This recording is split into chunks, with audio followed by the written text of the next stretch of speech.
The story begins with the protagonist, Ed, finding himself in a strange dimension called the White World. He soon notices a book nearby, and after reading it, learns that he must travel through different worlds and be exiled from each hero's party. When he looks up again, he sees 100 doors before him, each leading to a different world with a task he is required to complete. By the time he reaches the 100th world, a party member tells him not to return the next day. Shocked, Ed asks the hero if it's true, to which he agrees, saying that at first, he was a talented person, but these past days, Ed has been cutting corners and messing around. At first, he thought that Ed might get motivated and return to how he was before, but they had endured enough. That said, he officially banishes him from the hero's party. However, Ed smirks, knowing that his task is now complete, and raises his hands in celebration. Everyone wonders if he has gone insane, but Ed lets them know that his wish finally came true. But before taking his leave, Ed opens a portal to another dimension and pulls out several books, informing the hero that they're instruction manuals,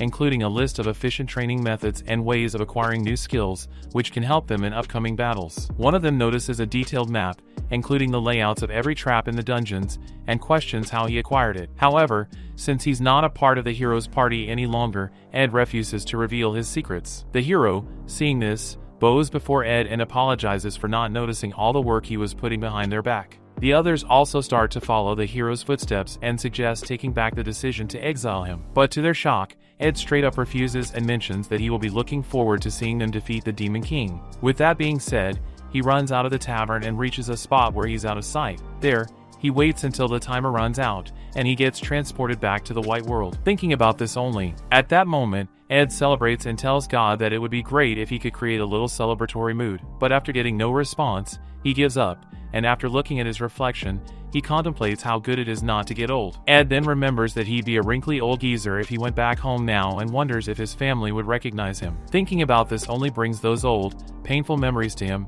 and with that, he asks God to take him home already. Suddenly, the crystal ball begins shining, reminding Ed that it always gives him mysterious powers. He calls these powers exiled skills, and they include powers such as a multi-dimensional storage box, the power of replication, the power to find all the thick Latinos, and many more. It was thanks to these powers that a weakling like Ed could join the hero's party, and even though it's the last power he will be getting, Ed doesn't mind receiving one more. With that being said, he grabs the crystal ball, and this time, he receives a one-time use only ability. Just then, he notices a new door appear out of nowhere, which is something new for him as a new door has never appeared before. Wasting no time, he reaches for the door handle, thinking that he will finally be able to return to his original world. But before making this dream come true, Ed reminds God that he dedicated 100 years of his life to him and asks God to make it up for it at the end, but God still remains silent. Unexpectedly, a book falls nearby, and after realizing that it's similar to the one he had before, Ed decides to read it and finds out that the digits under the number plate on the door represent the number of times passed in that world since Ed left. After that,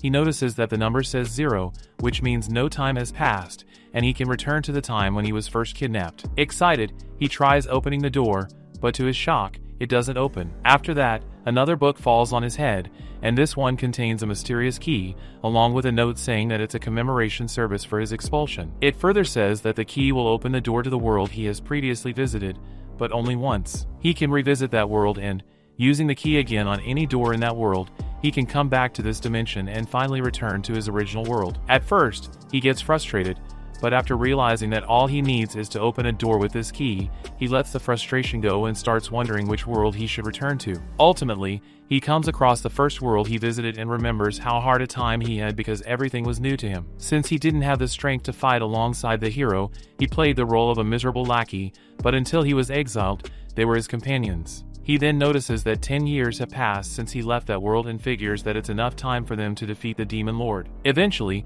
he decides to choose this world and plans on doing a bit of sightseeing. With that being said, he finally opens the door and finds himself in the middle of a field. Firstly, he makes sure to secure the key so he doesn't lose it, and then assumes that there shouldn't be strong monsters around since the Demon Lord must have been defeated. But he couldn't have been more wrong, as just then, something tries attacking Ed, and he barely manages to get away. That thing turns out to be a giant snake monster, and surprisingly, Ed isn't bothered by it, as this gives him a great opportunity to try out his skills. To start things off, he equips a sword from the multi-dimensional storage box and blocks the snake's attack using his impregnable wall. Realizing that brute force isn't going to work, the snake tries drowning him with a magic dissolving liquid, but Ed isn't fazed by it thanks to his magic absorbing skill. Finally, he decides to make a move and rushes the snake, jumping towards it and easily slicing the snake in half. With that monster now out of the way, Ed continues strolling, thinking how he was bound to join the hero's party before, but now he's free to do whatever he wants. As he's busy planning on doing some shopping for himself, Ed notices something afar,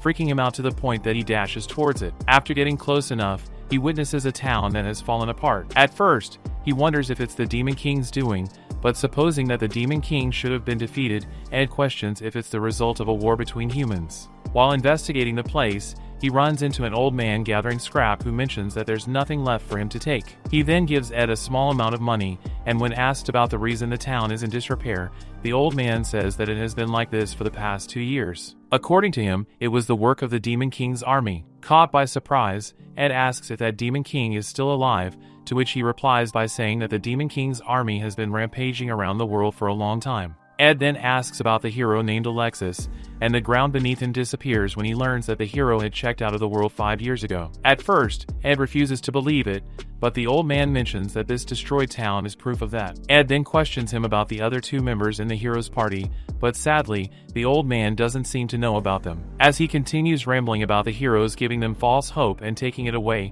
Ed sits in silence, trying to process what he just heard. He can't believe that a party of real heroes, not fakes like him, lost to the Demon King and wonders if that happened because he left. Ultimately, Ed decides to confirm this himself and uses a skill named Akashic Compass to find the place where the hero died. His skill shows him the exact location of where Alexis died, and after that, Ed asks about the party member Gonzo and finds out that he died at the same place. Lastly, he asks about the remaining party member, Tia, but to his shock, the skill shows no result. This lights up some hope inside of him, and he questions the skill about Tia's current location, and to his surprise, it shows Ed the location of her house. Wasting no time, he uses another skill called Hermes Dash and runs towards that place with extraordinary speed. Along the way, he passes many different areas in a matter of seconds and comes across a place where a small part of the demon army is gathered. Not having the time to fight them, he runs past them, shocking even the demons as they find it hard to understand what just happened. Eventually, he reaches the forest where Tia's house is located and remembers that he forgot to bring a souvenir for her. In a state of panic, Ed goes through his storage skills and finds a bunch of orange fruit. Having nothing better at his disposal, Ed decides to go with the fruits but hesitates to knock on her door. He begins to overthink her reaction, thinking if she'd even be happy to see him. However, he knows that he didn't come this far to run away, and with that in mind, he finally knocks on the door. But after waiting for some time, no one replies, leaving Ed no choice but to press his chopped face against the door and ask if anyone was home. To his shock, the door opens by itself, and Tia lies on the bed, asking who just entered.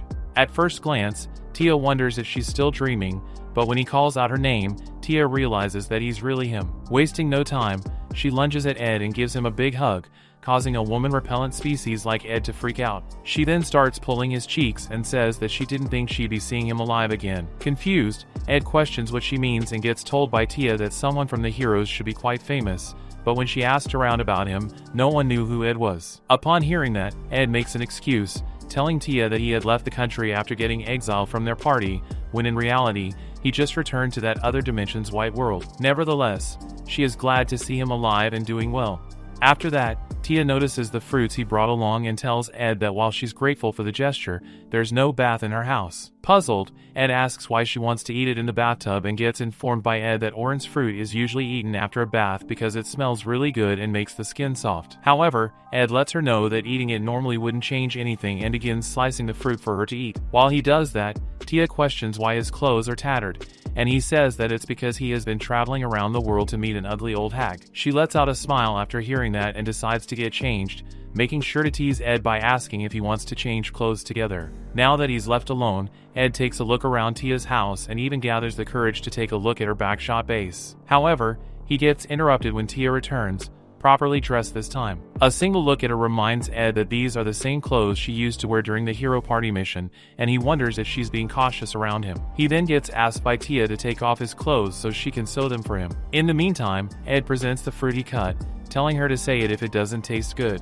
To his surprise, she asks him to feed it to her, telling Ed that her hands are busy fixing his clothes. Having no other choice, he's forced to comply and gets told by Tia that it's incredibly sour. Worried, Ed eats a slice himself to test her claim, only to find out that it's just plain sweet. Annoyed, he calls it a childish prank and gets reminded by Tia that they used to play together like this before. This prompts Ed to mention that she hasn't changed in the past 10 years, saying that it's expected of the woman who exiled him from the party. Tia is caught by surprise hearing this statement, and Ed, who notices, begins reassuring her that he's not holding a grudge and tells Tia that it just reminded him of the old days. Furthermore, he bows before her and apologizes for being so impulsive. In return, Tia figures that he must have come here to blame her for being the only survivor among the party members. Anyways, Ed asks her about what happened, and Tia starts off by saying that right after he left, their party started looking for someone to take his place. But that didn't go well, as the only people who responded to them were the ones who wanted to fight and gather some achievement. Since their party was only looking for someone who could manage their baggage so they could fight, they couldn't get along with people who wanted to fight as well. All 6 people they hired left after some time, forcing them to hire a professional porter this time. But even he left after 3 months, as he did nothing but carry their luggage while Ed used to do so much more for them. Not only did Ed carry their luggage, but he also cleaned the house, did their laundry, and cooked for them. They misunderstood Ed's hard work as the norm, which is why Alexis demanded the same from other people. When they refused to do all this extra work, he couldn't do much but fire them. This was when they came to realize the value of the person they had exiled. Ultimately, they were approached by someone who willingly asked to do all the work they required, and with no hesitation, they agreed to hire him. After that, their party finally continued to fight the demon army, and one day, they came across a bunch of giant demons. But at that time, their porter ran away with all the healing potions and magic tools. Upon hearing that, Ed questions if that person intended to betray them from the start because of the baggage, but Tia is not sure herself. That time, they had no choice but to fight with the limited resources they had. Fortunately, Alexis still had a teleportation crystal hidden in his armor for emergencies like this one, and Tia asked him to use it because Alexis was the hero chosen by God. However, Alexis disagreed and told Tia that abandoning his comrades and surviving alone is not something he can do. He then used the teleportation crystal on Tia, allowing her to escape while he remained to fight the demons. That day, Alexis chose his pride instead of the hero's mission, but judging by Tia's behavior while telling this story, Ed mentions that he's not the only one who can't survive by abandoning his friends. After crying for some time, she eventually settles down and informs Ed that she was then transferred to a secret room in the king's castle, where everyone furiously questioned her about the hero, asking if she had stolen Alexis's crystal and escaped alone. Eventually, the king came to pay her a visit, and after Tia explained everything that had happened, he told her to hide herself from everyone, suggesting they announce that the hero's party had been wiped out. At first, Ed gets shocked hearing this, but after thinking it through with a clear mind, figures that it's a reasonable decision. Alexis weighed the future of the world against the lives of his comrades and went to such lengths to save Tia, which is why the king respected the hero's final wish. Tia further says that this is why she can't participate in the next 3 expeditions to the demon world. Apparently, the allied nations had sent forces 3 times to rescue Alexis, but without the presence of a hero, they failed. This reminds Tia that the location of her house is a secret, and she asks if he pulled a Joe Goldberg on her. Ed explains that he found a magical tool that searches for people, and when he tried it, neither Alexis nor Gonzo responded. Tia realizes that they must have died and says that it's rather refreshing to face reality, as there's no way they could have fought against the demon army on their own. After that, she shows him her sewing, asking if it looks cute, to which Ed agrees, who's glad to see her in an improved mood. Suddenly, they feel the ground shake, and Ed instantly runs out to investigate the issue. Outside her house, he comes face to face with a lesser dragon, and while he remains totally calm, Tia begins to panic and tells him to go back into the house. At first, he refuses and decides to take care of it, but Tia forcefully pulls him back and blocks the dragon's attack. After promising not to let anyone die anymore, she uses the magic skill, Tri-Edge Stream, and slices the dragon like butter. Witnessing this, Ed gets excited and starts admiring her skills. But to his surprise, he gets asked by Tia to leave at once, and when he goes to check up on her, Ed notices her hand trembling. Tia mentions that she wanted to show off a little and got overconfident, even when she hadn't fought for so long. Nevertheless, he advises her to get some rest, and once she returns to her bedroom, Ed begins to wonder what he should be doing with the dragon corpse. Just then, he hears something falling, and he decides to go check up on Tia, only to find her lying on the floor. Worried, Ed instantly rushes towards Ed and witnesses her body covered in black bruises. Before anything, he covers her wobbly mountains and puts her on the bed. Only then does Tia explain that while fighting in the hero's party, she used the secret elf technique so that everyone could survive. It was a technique that increased her powers by mixing her life with magic. In other words, Tia paid for the increase in power using her own lifespan. Knowing that she was fine just a while ago, Ed asks what happened so suddenly, prompting Tia to hide herself under the sheets. This makes Ed realize that she just spent her whole lifespan to eliminate the lesser dragon and figures that she must have done that because she wasn't aware of his powers. Tia then explains that she didn't have much magic left to live, and the clothes she normally wore were the only things holding her together. Thanks to these clothes, she was able to share magic with the trees surrounding her house, but when she changed her clothes, the effect went away. He questions the reason she changed in the first place, to which Tia replies by saying that she was happy to see him and wanted things to be the same as before. But it seems like she failed again, and because she took off her clothes and let her magic slip out, the demon army noticed her and sent the dragon. Upon hearing this, Ed blames himself for everything and realizes that he is the one who made her suffer. Witnessing the look on his face, Tia tells him not to be like this and says that while she lived a short life, she lived it to the fullest. She was able to meet some good people and, most of all, she met him again, which is more than enough for her. Frustrated, Ed tells her not to say that because they still have a long way to go. Their conversation gets interrupted by demonic sounds, making them realize that the demon army is already here. That said, Tia tells him to run away, but he refuses, saying that while he might look like the same aesthetically challenged dude from before, a lot has changed ever since they split up. He has now gained experience, has been on multiple adventures, and is pretty strong now, which is why he is going to be the one to protect her. With that, he walks towards the door and tells her not to worry as he won't be leaving her alone again. Worried, Tia crawls out of the bed to stop him, but Ed doesn't waste any time slaughtering all the demons that had gathered outside. When a giant golem appears in front of him, he uses some of his own blood to deploy a skill named Blood Sword Smiting and completely obliterates it. After he's done, Ed remembers the one-time use skill he just got and realizes that if he uses that skill, starting over might be a possibility. He then tells Tia that it's finally over and mentions how glad he is to finally protect her for once. Surprised, she asks how he got so strong and gets informed by Ed that after leading the hero's party, he started training and managed to reach this point. This prompts Tia to ask if he can take her to the border of the demon world, and she says that it's totally fine if he can't. However, Ed pats her head, telling Tia to leave it to him, as even if it's the end of the world, he'd still take her there. Shocked to witness his miraculous riz, she laughs and thanks him for the help. After that, Ed constructs a makeshift seat for her to sit and carries her to their destination. When they finally reach their destination, Tia asks him to let her down and lets him know that this is the place where Alexis used the transfer crystal on him. At first, she never thought she'd be back here, and for that, she's grateful to Ed. Tia then sits by a boulder, asking Alexis and Gonzo if they are watching how strong Ed has become. She further says that he might be stronger than Alexis was in his prime and asks Ed if he remembers the time he was exiled. The reason behind this was her refusal to let him die, but that may have been her weakness, as she was unable to put her trust in him at the time.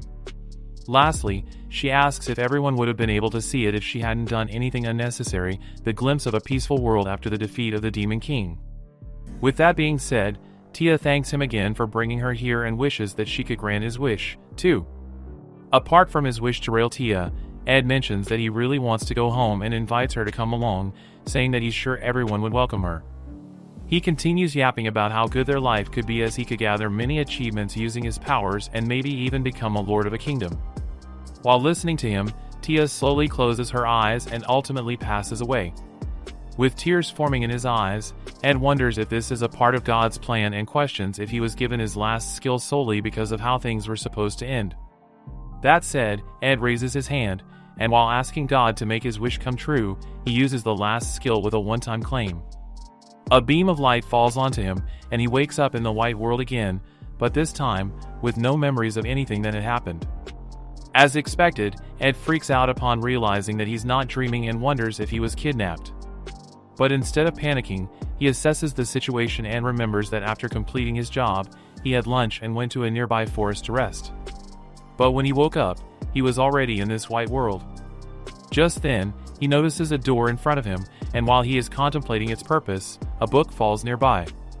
After reading it, Ed figures that he was exiled from his world, and in order to return, he will need to join the hero's party in 100 different worlds and get exiled. Knowing that it's literally impossible for a twig-shaped mercenary like him, Ed starts to panic. Suddenly, the crystal ball on the table starts glowing, and while he hesitates to do anything at first, Ed ends up giving in and touching the ball. This makes a small spark emerge from the crystal ball and enter Ed's head, teaching him about the ability to meet the hero he just received. Before he could fully comprehend what just happened, another spark entered his brain, and this time, a ton of information began rushing into his mind. They contained all the memories he had forgotten about the 100 worlds he had visited. Overwhelmed by the huge amount of information, Ed falls to the ground in pain and ultimately sees the look Tia had on her face moments before she passed away. Finally, he realizes that this was the wish he used with his last skill and tells God that he finally managed to outwit him. In exchange for the one-time skill, he obtained an impossible power, one that could even deceive God. Now using this power called the Blessing of the Second Lap, he manages to restore all his memories and abilities that his future self once acquired. While he can't use this skill ever again, Ed is sure that he won't need it because now, he might be able to achieve his goal. Although he had already been exiled from all those worlds, Ed doesn't want a bad ending and instead wishes to change the future into a happy ending. With that being said, he enters the first world again, ready to run it back. Elsewhere, an adventurer yells at Alexis and asks about the reason he can't join their party. Alexis replies, saying that they are not looking for someone with his strength. The Huz gathered around the hero are, as usual, busy fawning over him. Alexis gets distracted for a moment and suddenly finds Ed sitting right in front of him, asking if he wants a strong luggage carrier. Judging by Alexis's reaction, the crowd starts to wonder what this new guy is, and Ed continues by introducing himself as an adventurer who likes to wander aimlessly. His statement is sorta true because Ed accidentally met the hero in his previous life while wandering around the town and begged him to join the party. Curious, Alexis asks if Ed will be able to fight while carrying all the stuff, to which Ed agrees and says that he can demonstrate his skills by fighting the hero while holding the stake in his hand. Annoyed, Alexis breaks the table and tells Ed that if he doesn't drop the stake, he will consider him. Ed agrees, but before he could say anything further, Alexis almost rips his head off, but just in time, Ed pulls out his sword and blocks the attack while keeping the stake as steady as possible. The battle continues as, while dodging Alexis's strikes, Ed contemplates that people embrace the hero because he is someone who is believed to defeat the Demon King. In order to join the hero's party, extreme strength is necessary so one can stand before the people. Ed needs to pull this stunt because if Alexis loses faith in his strength, Ed can never be acknowledged by him. The two of them take the fight to the rooftop, and Ed tells Alexis to get things heated up already. Alexis complies with his request and draws his sword, using which he tries striking Ed down. However, Ed flawlessly blocks the attack and asks if this is all the mighty hero is capable of. Alexis disagrees, and this time, he decides to attack from beneath. Ed, trying to block his attack, gets flung in the air, and while thinking how his sword from AliExpress won't last much longer, he notices the stake flying away from him. As he starts to panic, Ed sees the hero shift to a different stance, which he instantly recognizes. With that, Alexis fires a long-range attack called Moonlight Sword, and although Ed could easily block it using his impregnable wall skill, he wants to get acknowledged by the hero, and for that, he will need to use his sword to overcome this challenge. That said, Ed matches the direction of his sword to the attack's trajectory and successfully manages to parry it, even surprising some, like Alexis.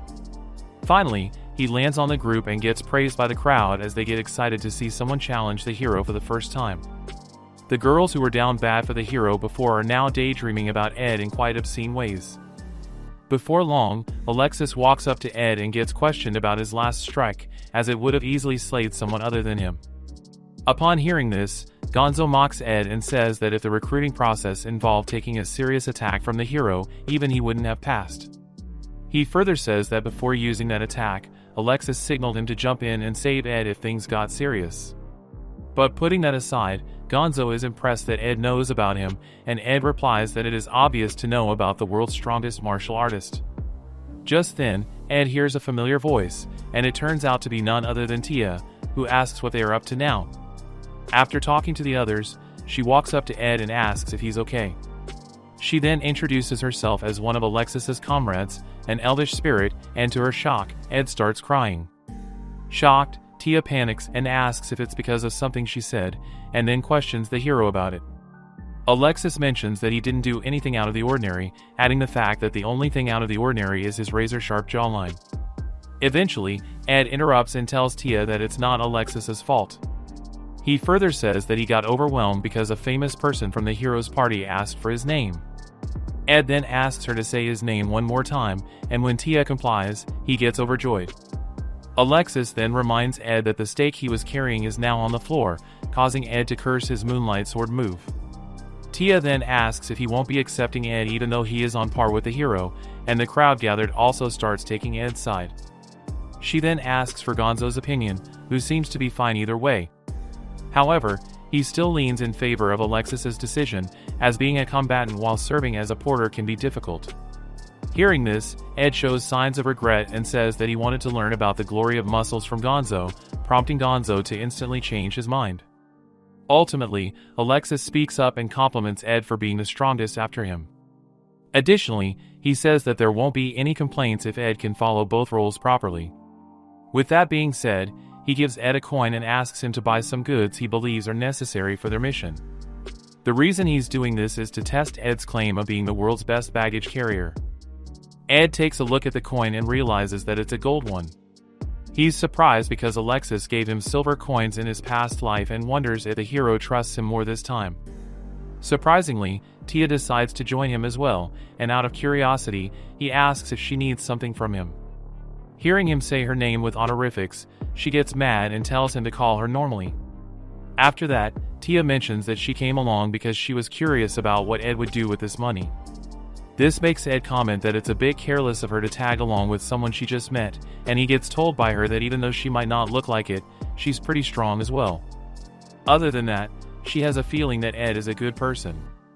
Ed is caught by surprise hearing this and remembering that she wasn't like this before. He wonders if Tia also has memories from the past. On the other hand, Gonzo asks if it was a good idea to let Tia tag along with that degenerate-looking fellow, to which Alexis replies by saying that he doesn't think Ed will try anything funny. Furthermore, he is sure that Tia wouldn't have listened to him anyway, to which Gonzo agrees and smashes the table while laughing.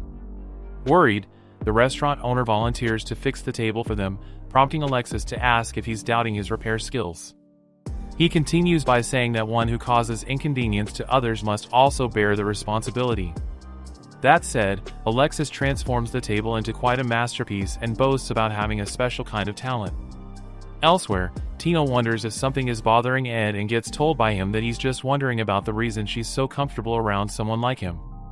Turns out she is not sure herself and informs Ed that elves like her live longer than humans. She is already over 100 years old and has experienced a ton of things, many of which she has forgotten about. But there are things she doesn't want to forget, which is why elves normally carve these memories into their soul. This helps keep these memories intact in their very essence, even through death and rebirth. That's the reason why elves feel a sense of nostalgia when visiting a place or meeting a person for the first time. When she saw Ed's face earlier, she felt something similar, which made her wonder if the two of them had met each other somewhere and shared a close bond. Ed lets out a smile after hearing this and tells Tia that it will be his pleasure to enjoy her company. After returning to the restaurant, they notice that the roof has turned out to be quite an architectural marvel. Alexis explains that the roof was damaged by his attack, so he tried fixing it and, of course, takes the moment to brag about his talent. Tia then tells him that Ed is pretty amazing, and at first, they act as if there's no luggage, only for Ed to suddenly dump everything they bought out of nowhere. He then explains that there are 10 packs of preserved food that will last 3 months and another 10 that will stay preserved for a year. Since they won't be taking a mission anytime soon, Ed went with preserved food only.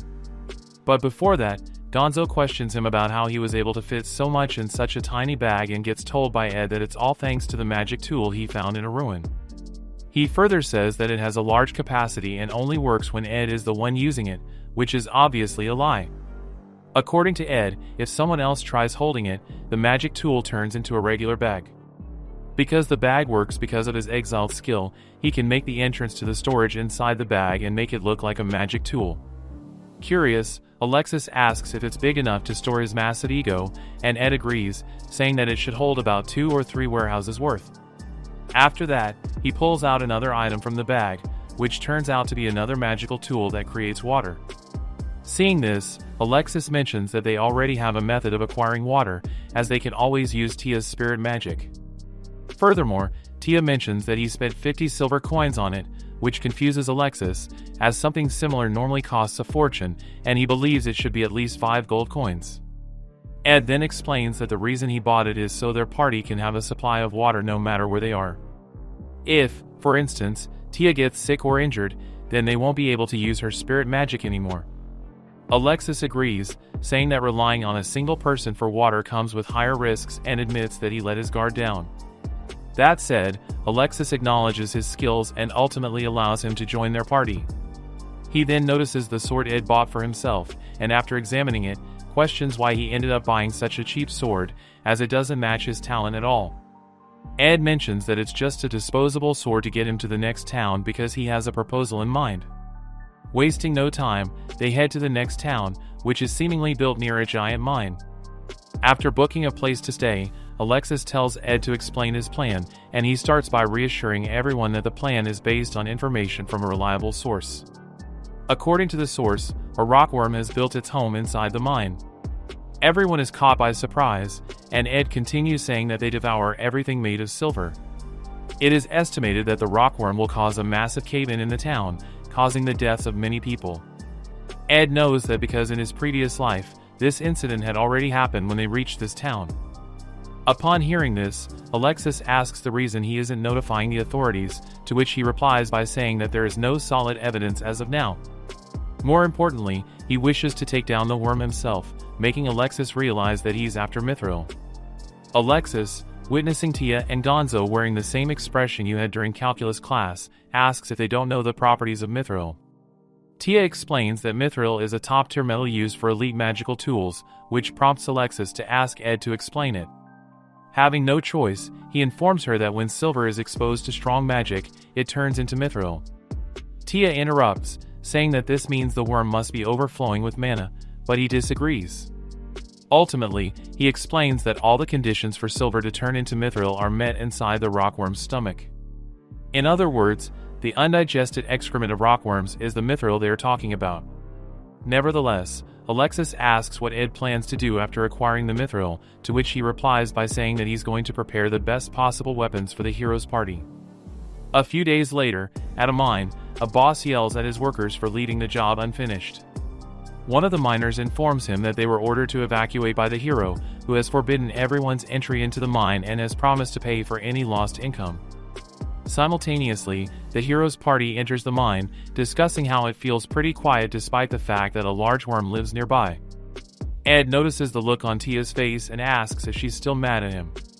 His suspicion turns out to be correct, as she's pretty furious at him for choosing the grossest way of getting Mithril and asks why they can't just buy it. Ed reveals that even if they buy a ton of Mithril, it won't be the same as the Mithril collected from the rockworm. Alexis adds to the conversation by explaining that silver undergoes a refining process, leaving the newly made Mithril devoid of any impurities. Using this quality of Mithril, one can craft exceedingly high-quality weapons. This prompts Tia to ask if he will be using it as well, but Alexis disagrees and tells Tia that he already has the Holy Sword. He then asks if they are heading in the correct direction, to which Ed confidently agrees, thanks to the Akashic Compass skill he's using. Gonzo finds this magic tool very convenient and thinks that it's a shame that only Ed can use it. He agrees, saying that it was present in the magic bag when he found it. After making their way deeper into the mine, they eventually reach a dead end, which is supposed to be the place where the worm should appear. Gonzo figures that they might need to look for the worm underground and mentions that it's time for his creatine-induced muscles to do their work. However, Ed reveals that there's no need for them to dig, and after walking close to a wall, he begins kicking it using the skill, Circular Reflector. This shocks everyone, including Tia, who tells him to stop or he might break his foot. But Ed mentions that he's fine with using this skill, he can accumulate the shockwaves from his kick. After gathering enough power, he unleashes it at once and sends a powerful shockwave through the underground mine. Soon after, the ground starts shaking, and everyone realizes that it's time for battle. Gonzo tells everyone to get behind him as he manages to put a stop to the worm's attack. Using this chance, Ed and Alexis run towards the worm's body and stab it using their swords, later realizing that it was not a good idea, as now, their swords are not coming out of its body. Simultaneously, Tia chants a spell and shoots a giant water bullet into the worm's mouth, which does an incredible amount of damage. But Gonzo reveals that it's not over yet, as the worm might try to escape through the roof. To their surprise, Ed is already present there to block the route, but instead of stopping the worm, he gets devoured by it. Turns out this was actually his plan from the start, as from inside, it's much easier to cut him down using the blood blade tempering skill. Suddenly, the worm stops moving, and Tia runs up to Gonzo, telling him to save Ed.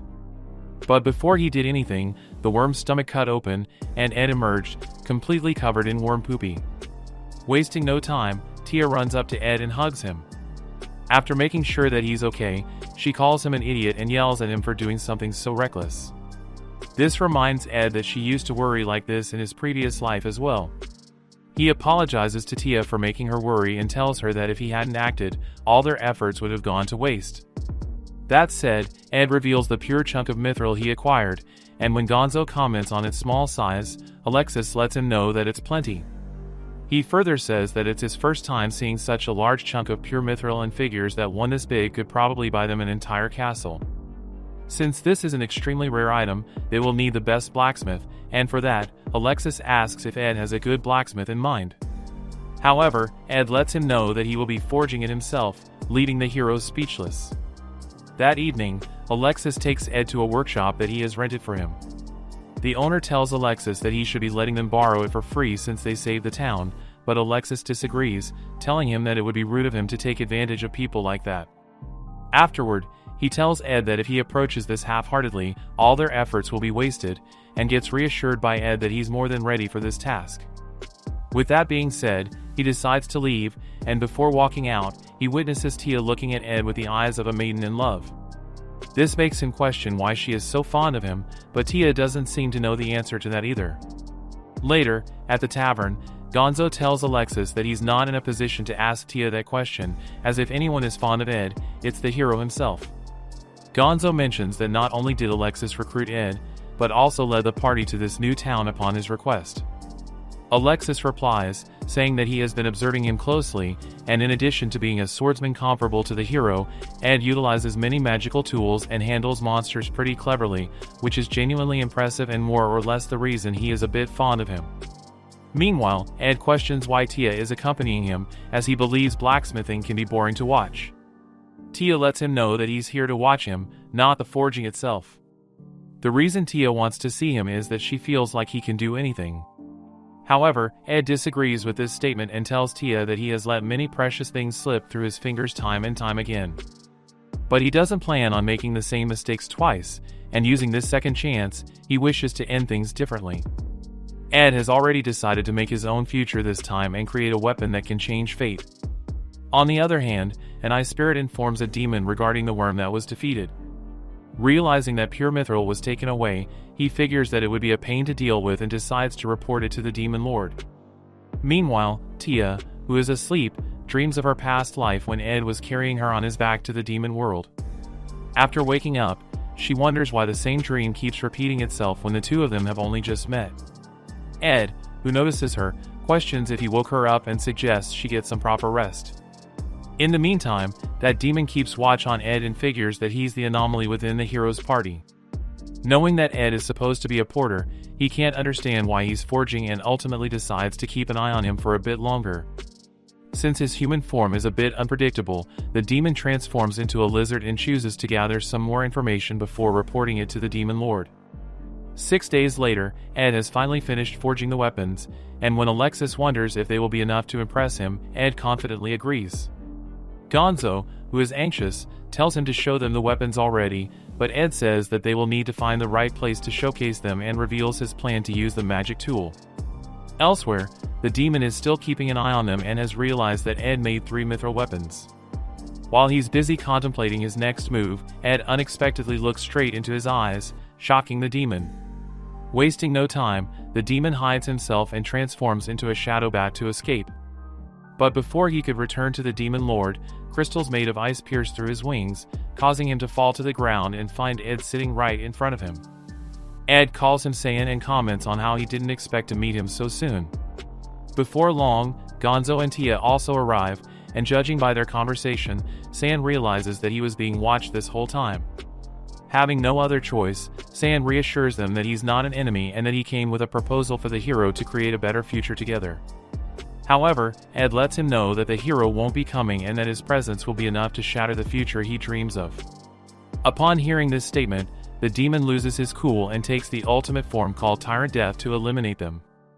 After promising to reduce the entire city to dust, Saiyan shoots an electrical attack at them, which Gonzo flawlessly blocks, thanks to his new mithril gloves. After that, Gonzo counterattacks and, with a single punch, severs one of Saiyan's arms with little to no effort. Seeing this, Tia gets impressed, and Gonzo praises Ed for making him such cool weapons. This makes Saiyan realize that this increase in Gonzo's power must be Ed's doing and figures that reporting this information to the Demon King comes first. For that, he transforms into a rockworm this time and tries to escape underground. This time, Tia makes use of her new weapons and traps Saiyan using a rock bind. When Gonzo asks if she was always this powerful, Tia refuses and says that it's thanks to Ed's sword that her simple, weak spell became quite a powerful one. That said, Ed walks up to Saiyan and lets him know that his regrets linger on even if he dies and gets reborn. Confused, Saiyan wonders what he's talking about and asks where someone like him even comes from. After replying that he comes from a distant future, he cuts Saiyan down using the new mithril weapon he made for himself. The other three soon join him as well, and judging by how the worm looks, Tia can't distinguish whether it's dead or not. Alexis lets her know that it's because the impact of cuts is hardly visible, and the surface of the cuts is pretty smooth. Furthermore, he is sure that one can't do something similar unless they have both good swordsmanship and a good sword. Hearing this, Ed makes excuses and calls his sword a makeshift solution, only to be told by Alexis that he doesn't know a single craftsman capable of creating anything comparable to what Ed made for them. This is why he can't help but question Ed's true identity and what he's hiding from them. Do you believe Ed's real identity will be revealed? Comment hero if you'd like a part 2 of this series. As usual, thank you for tuning in and we'll catch you in the next one.